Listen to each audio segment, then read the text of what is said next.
Ready, ladies? Ready? Okay. Ready. Hey, it's Gaby, Kristine, and Abby, and you're watching the Blushing Bride Podcast, where your bridal stylist experts become your podcast besties and help you plan the wedding of your dreams.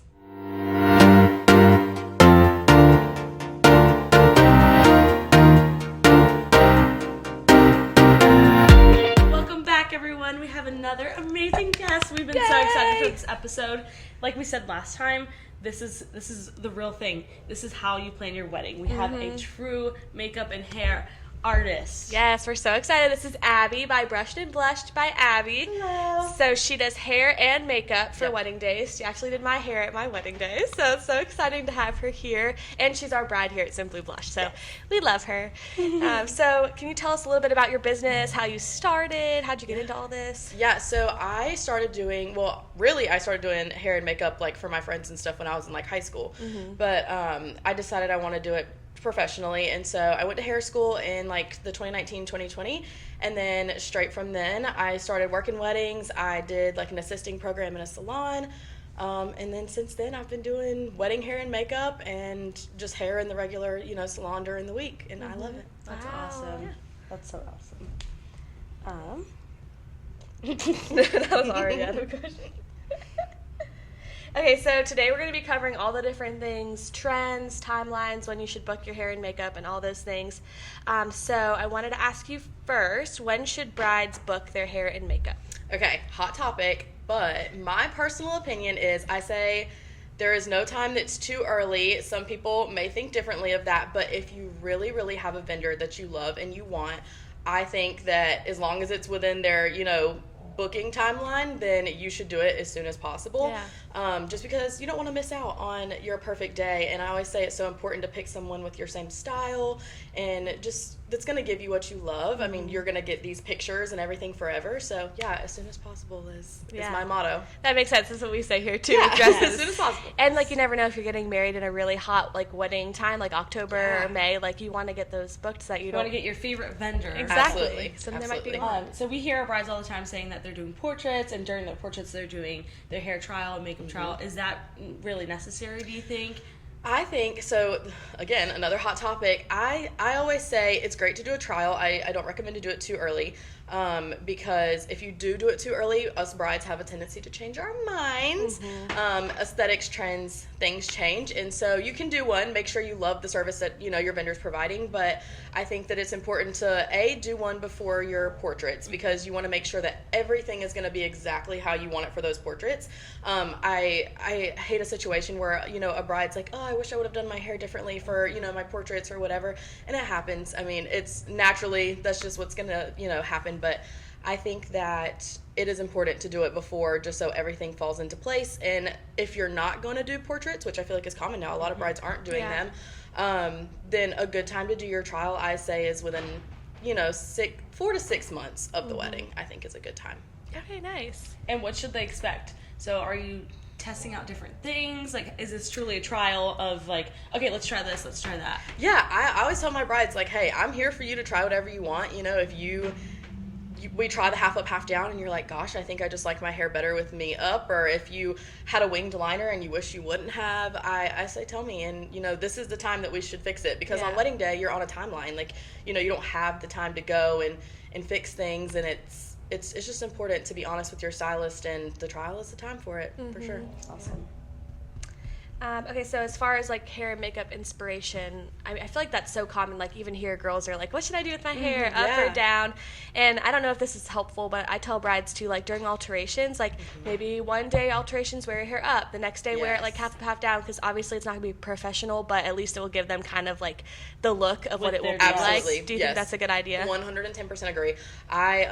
Even when you go for your bridal appointment, I mean, like if you know that you're gonna want to wear a ponytail, or if you're gonna want to wear a bun, like it doesn't, like you said, have to be professional, but wear it to your bridal appointment so that you can get the look, because I mean, even something as simple as your hair with your neckline of your dress, like, can really change a look. I mean, I know that when I came in, I thought, like, I was sold on having dark hair, in a bun, like kind of sleek look, and then I ended up having my hair down with like the 2 tuck, and it was like blonde for my wedding, and I was like, the idea that I went in with versus what I actually saw with my dress. I like that though, to start during your bridal appointment, because a lot of times they're like, okay, that's something I'm going to figure out. Yeah. But that's an opportunity you kind of miss. Absolutely. And if you didn't love your hair the way it was during the bridal appointment, then you could easily fix it for alterations or trial or, whatever. Yeah.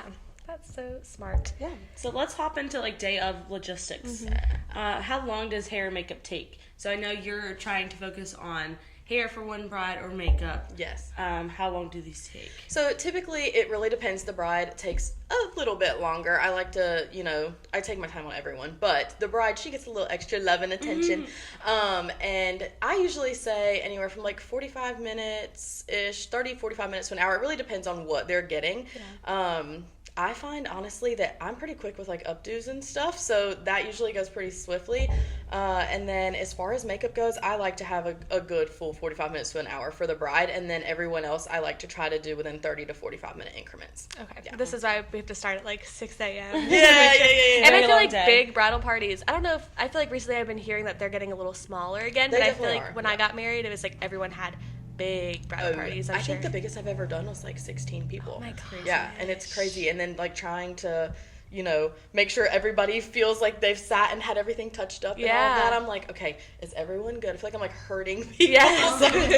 Lips. But, yes, lips. Everyone has lips. Everyone line up and pucker. Yes. Every once in a while, I'll just find myself like passing out lip wands. I'm like, here, you get one. If you need my help, you holler. Like, yeah. That is so crazy. Yeah, I feel like on average I've been hearing like 6, but recently I've heard 12. Yeah. And I'm like, wow, like that's a lot to deal with. Yeah. Especially if you are providing makeup and hair for all of them. This is random, but what is the earliest time you've had to start in the morning? Oh gosh, I think probably like 5:30. 5:30. Yeah, yeah, definitely. Or if I had to leave early, the earliest I've had to leave to get to a wedding would have probably been like 4. Wow. Yeah. Such an early morning. It is. So what can cause delays during those mornings, and how can brides help the morning stay stress-free? Is there anything that can help with the organization on their end? Yeah. I say my biggest disclaimer anytime we're, talking timelines and we're getting on crunch time to like what we need to do for the day of, my most important things is if we're doing hair, come with clean hair because it's much easier for me to make it dirty than it is for me to make it clean. Dry shampoo can only do so many things. So clean hair and dry is a big thing.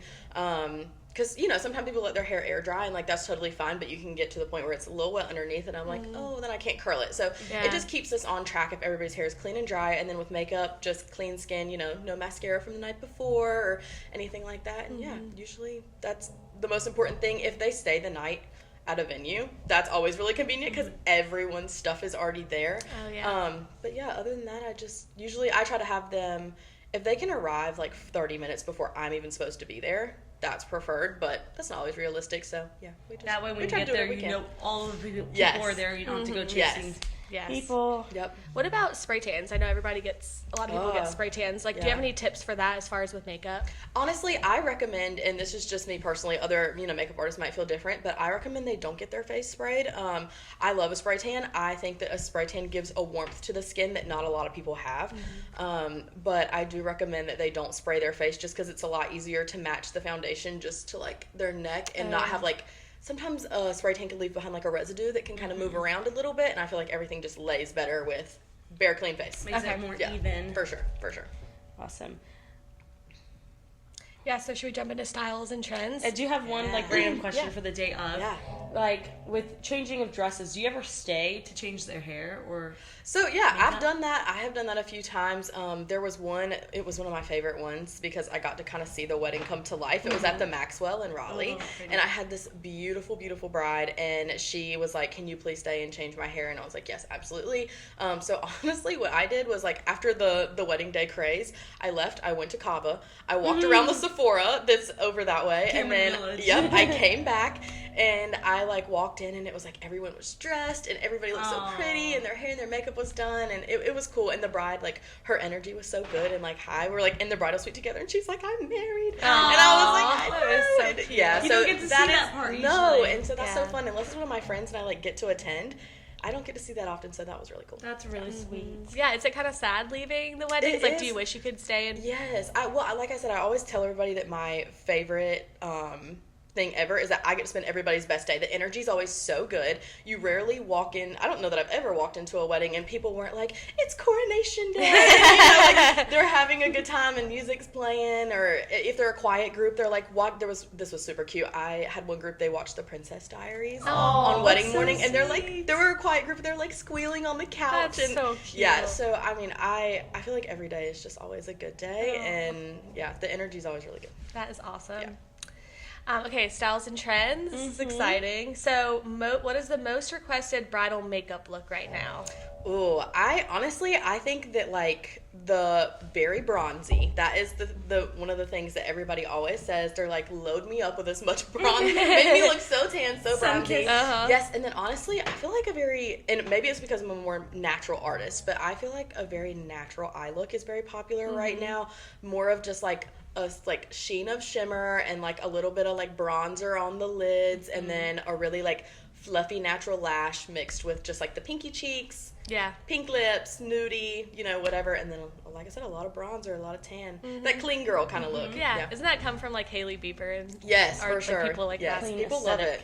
I have like very specific photos on Pinterest that every time somebody shows me, I'm like, oh yeah, and they're like, have you ever seen this? I'm like, oh yeah. And that doesn't mean it's bad. I feel like some girls are probably scared that everyone's doing that, but I feel like it's popular for a reason. For sure. You can't go wrong with the clean aesthetic. Yeah. Well, and there's like, you see these beautiful girls and you're like, hello, like I want to look exactly like that. And so there's a bunch of ones that I see a lot. And what about hair? So what are the hair trends you're loving or hearing about the most? Yeah, I think that, and this is, I feel like, been one for probably 2 years now, is the double tuck with the kind of like the bump and then the Hollywood waves. People love that. But more recently, I've been getting requests for a blowout look on wedding day. So I think that one is like coming. I just recently had a bride do it. And it was beautiful on her. And it was so cute. I got to put her hair in rollers before. And so, like, her pictures that she had were so cute of her in her rollers. Oh, that's cute. Yeah. Getting ready photos. That's fun. But I will say that one is, I mean, you have to have the hair for it. Like, because if you don't, it's not going to stay all day. And I try to disclaim that to them. But yeah, it's becoming popular. And I love it. That's where, like, testing it is important. Yes, For sure. Absolutely. I always tell people, I'm like, if something doesn't hold and you think, like, if it's a me issue, we will, like, fix it to the best of our ability. But if you think that, like, you're used to this being the case, then, like, maybe we pick something else. Yeah. What about with curls? Like, I know my hair never really holds curl very well, and I remember I got some, like, extensions, and I feel like that helped and gave me more hair in general. But, like, what do you do with girls that just don't hold curl very well? What recommendations do you have? Honestly, the extensions is a big one. I have specific brands of clip-ins that I recommend to my brides, and I always say, if you want, like, a one-day, just you're never going to wear them again, this is what you should do. And if you want, like, something that's luxury that you could wear more, I have recommendations for that. But honestly, if their hair's not great with holding curl, if they're not willing to do the extensions thing, I just kind of am honest with them, and I'm like, look, like, you can either be okay with them falling out and just kind of being like a wave, or we can try something that maybe you're not going to need those curls, you're able to put it up, that kind of thing. And what would be like an updo? Yeah, like an updo, or even like some people, it's kind of interesting. I feel like some people's like top layer of hair, or like the pieces around their face, are the ones that don't hold the most. So I'm like, even if we can just get those back and just get like a wave down here, then that can be an option too. Yeah. I have a question too. What about girls with like Kristine's style hair? Like, what do you see for wedding day with her type of hair? So, like, natural curls is genuinely my favorite. Oh, it's so beautiful. Like, to put up, no matter like what their curl pattern is, I think that a like tousled, and this is not a popular look anymore, but like tousled with like a big put out braid and all the little almost like an ethereal like bridal look is so fun, especially with the curls. I have this super teeny tiny curling iron. To touch up. Yes, that whenever I want, I'm just like turning these curls out, and everybody's like, oh my god, those are so cute. And I'm like, ugh, a Shirley Temple bride. I love it. I actually saw a TikTok last night, it's kind of coincidental, of a bride with, I've never seen it, like with my hair like mine. And I was like, wow, it's beautiful. It was like updo with just curls. Like, I know they use that little wand because it was like so perfect. And I was like, wow, that's so pretty. Yeah, it is. It is by far my favorite, and I don't get to do it a lot. So when I do, it's like, I'm like squealing. Yeah, for sure. So what do you prefer overall, makeup or hair? Honestly, people ask me that a lot. I know we were talking before this about what things people ask. I genuinely couldn't give you an answer. I think I can give you an answer in the moment. Right now, I'm in a really like hair mood. But I go through spells. Sometimes I go through and I see all these like influencers on like TikTok and stuff, and they've just got like the full beat like makeup glam, and I'm like, oh, I need to go to Sephora and stock my whole kit and bust out 5,000 makeup faces. But right now it's hair, but I'm sure I'll go through a season soon where it'll be makeup again, and it's kind of fun because I can kind of just like book based off of that too. Like people will message me and they'll be like, I want to do 10 faces on March 2nd, 2026, and I'm like, sold. It's like, I'll do it, yeah. And then I'm like, I'll get to the hair and I'm like, oh man, I can't wait to do makeup. So yeah, that's probably nice that you get to kind of do both. So yeah, you're getting a little, you can just do something different. Yes. Okay. Oh, what do you think about, this is a big thing with like wedding dresses, but like trends. What are your thoughts on timeless versus trendy glam? Like as far as in the future, brides always worry about like, is it going to look good looking back? What do you think about that? So I think that there is, I'm trying to think of how I want to word this. I think that if you love it, there is no such thing as one person specific definition of timeless. I think that if you will love your wedding dress forever and ever and ever, then that's timeless to you, and it doesn't matter if it's covered in like the 3D floral or if it's plain silk.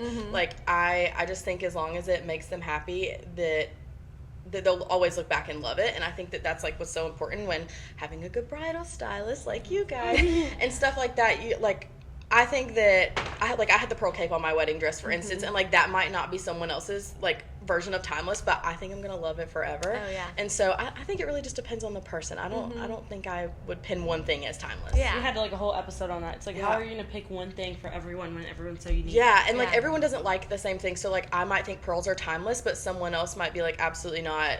It's this. And so, yeah. Also, you have such a connection with your wedding dress that when you look back on it, you have a feeling. Yeah. And maybe someone else does it, but it doesn't matter because it's not their wedding. For sure, for sure. Yeah, so same thing with hair and makeup then. Like, just do what makes you feel beautiful and what you love. And absolutely. At the end of the day, I think you think back to your wedding day. You don't think back to, like, what were the trends at the time? You know what I mean? Yes. Oh, and to touch on that, too. Yeah. I think that what goes around comes around is like super big too, especially like hair and stuff. Like a lot of the things that we saw that 10 years ago were like, oh my gosh, that you could tell that was in the early 2000s or whatever. Like now you look at it and they're coming back around again and people are like, ooh, I want to do what my mom did, or ooh, I want to wear my mom's dress, or ooh, I want my hair like she wore hers. You know what I'm saying? So I think it always we see that with the dresses too, so it's always going to come back. So as far as longevity through the night, like obviously it's a long night, and most of the time makeup and hair artists leave. Yeah. Do you have tips for just like making it last all night? Yeah, I always recommend to my brides a few different things. Mainly a bridal touch-up kit. I used to do those, but I find that with every bride, I'm using different things, and so it got kind of generic, which is nice. But at the same time, like, I just recommend, hey, go buy whatever lip, like, as long as our lip is locked in and you love it, I can tell you exactly what I used. I recommend that you go buy it, because, too, like, even after the wedding, you're going to want to, like, wear your wedding lip on a date night, or, you know, whatever, something like that. So have a travel size of your perfume, have a travel of, or, you know, just, like, a little baggie with your lip in it, whatever your favorite, like, powder is, and a powder puff. And honestly, I think that those are, like, the things that you need for longevity. Maybe a setting spray too. But yeah, I think that those are the most crucial things to longevity throughout the night. And for hair, do you do anything different if you know it's like an outdoor wedding? Just with like humidity, like in North Carolina? Yeah, so I kind of do actually do it on everyone, but especially maybe an extra coat or two. I love the Kenra like thermal anti-humidity spray. I will like douse my clients in that, and it smells really good. So, but yeah, I always like to use that. Yeah, perfect. Okay, so other tips on wedding. So I feel like it's everyone's nightmare to have like bad skin or acne the week of. Like, do you have any tips for that to prepare your face? So I will say that, and I didn't do this for my wedding, so can't speak necessarily personally, but what I've seen of my brides, a lot of them have gone and like had like a facial regimen where they've gone for, you know, the months leading up to their wedding and had someone like aesthetics wise do like facials and whatever. And I found that their skin really, I mean, it makes a difference. Yeah, I feel like it definitely does, especially if you know that you're acne prone or you know that you might get a breakout, then definitely do it. But also, I mean, keep in mind that if you're not someone who normally does and you might be under some stress, you know, so that, and keep pimple patches on hand. I always tell everybody, I'm like, they're the thing that they can fix it quick. Yeah, don't like squeeze your face the night before. For sure, no touching the face. Yeah. And is it fine to like put on your own moisturizer in the morning and like do your kind of normal skin prep in the morning? I think unless your makeup artist has a very specific skincare regimen they like to use on their clients, as long as you ask ahead of time and are like, hey, like, this is my moisturizer, or I'm sensitive to this, can I use what I'm used to, or even just your skin being used to it in general. I think as long as your makeup artist is cool with it, then that's great. I love it when my brides do what they normally would, because then they feel, it's another thing that makes them feel more like themselves. I feel like the base of your face is so important because like you said, your skin can react differently to different things. Absolutely. So, to more of the boring stuff, budgeting. What does that look like for hair and makeup?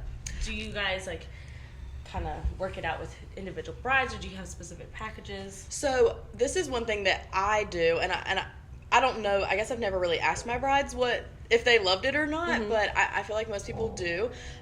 It's hard on your wedding day to, like, unless you're one of those brides that has like the pre-packed envelopes with, you know, like the stuff, and you're paying this person here, or you have someone who's handling it for you, which if you are one of those people, designating a person to handle that kind of thing for you and, you know, have everything budgeted out is really great. But when I book brides, I have them go ahead and pay me $100 towards their day of total, just to secure their date for me. And then for them, it takes a big load off of what they owe me the day of, because typically their services are somewhere, you know, in that range or maybe a little bit more.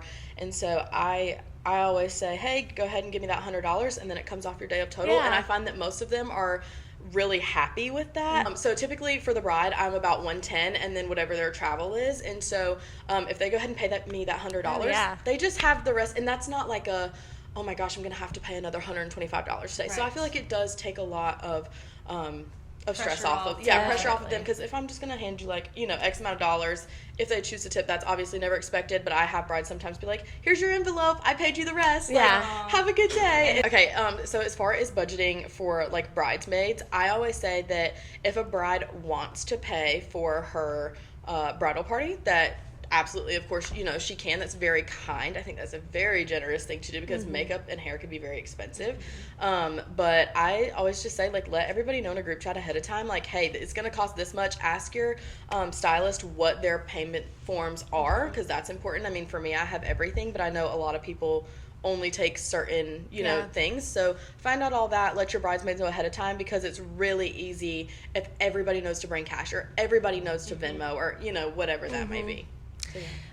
For like, how do you feel about if you're expecting the bridesmaids to pay for their own hair and makeup, if some girls can't do it and they decide to do their own hair and makeup, like, do you feel like that throws off the look of the day when some people do their own versus like most people have it done, or do you think it's really not like a and do you huge see that deal? Often? Like, yeah, I had the same kind of question. I think that some people feel really strongly about that. I personally think that if they can't afford it, like, that's valid, and unless if the bride wants them to have it and is requiring them to have it, I kind of tell my bride, like, hey, like, you're gonna have to respect their financial situation, and you might have to pay for it if that's the case, if you're requiring them to have it, because not everybody can go and spend, you know, I mean, in some cases, you know, $225 on hair and makeup the day of, or, you know, whatever, and I think that's valid. So I always tell them, like, you pay for it if you're gonna require it. If you're not, and you're okay with them choosing to not have it done professionally,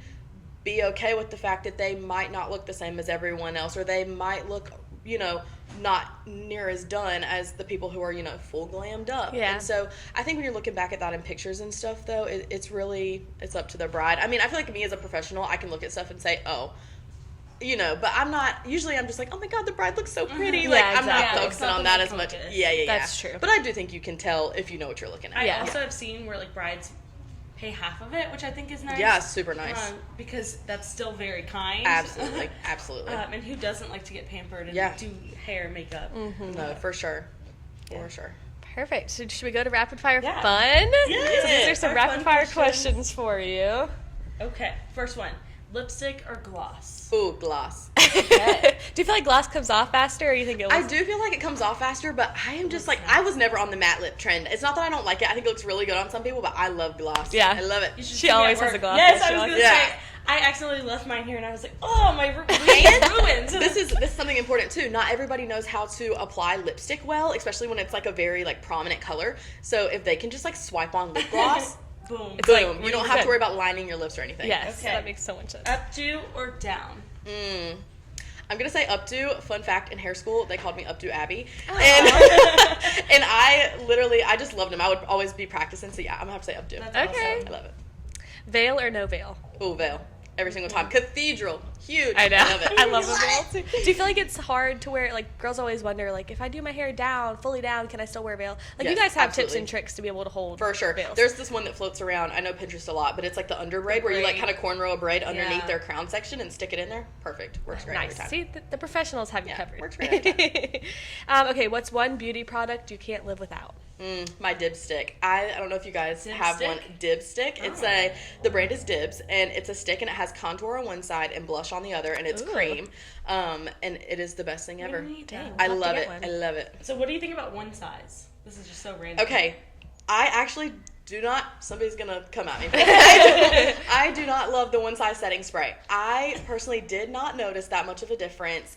It claims to be waterproof. Maybe it is. I don't know. Maybe and here's the other biggest thing too. Maybe it does work good enough, but I ran out of it so quickly. You know, I'm spraying like 10 faces at Right. a time, And it's right? so And it's so expensive. expensive. Ugh. So I personally prefer the L'Oreal. I forget what it's called. It's the new one that came out in the aerosol can. That's what I've been The using. infallible? Yes. Okay. Dang, you know I your think makeup that is products. a great one size. The only thing is that one's kind of small too, but it is still cheaper. So Okay. Yeah, my friends and I make a joke that the one size is basically hairspray in a bottle. no, well, and I think it could be. yeah, no, it literally. I always tell my brides, I have like one of those little fans. I'm like, hey, close your mouth and plug your nose. Try not to breathe. Yeah, try Please not to don't breathe. Just like breathe. close all your senses, and if you have a mimosa, I'm covering it with my hand. Because who knows what's in that bottle. Yeah, literally. No, have you signed a waiver before I spray?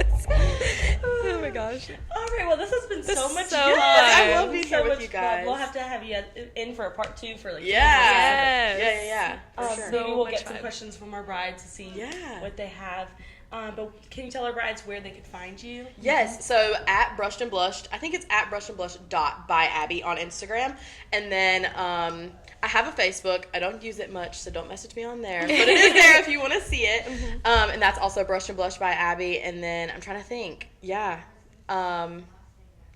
I do have a honey book, but right now I'm not taking messages through there too. So if you see me up there, I know a lot of planners use Honeybook. If you see me up there and you don't get a response, that is just message me on Instagram. That's honestly the best way. place. Yeah, for Perfect. sure. Thank you so Yes. much for coming. This was awesome. I know. I love seeing you guys. I've missed you guys so much. Oh. Do you want to end with one final piece of advice for the bride? and Yeah, her let's think. beauty look.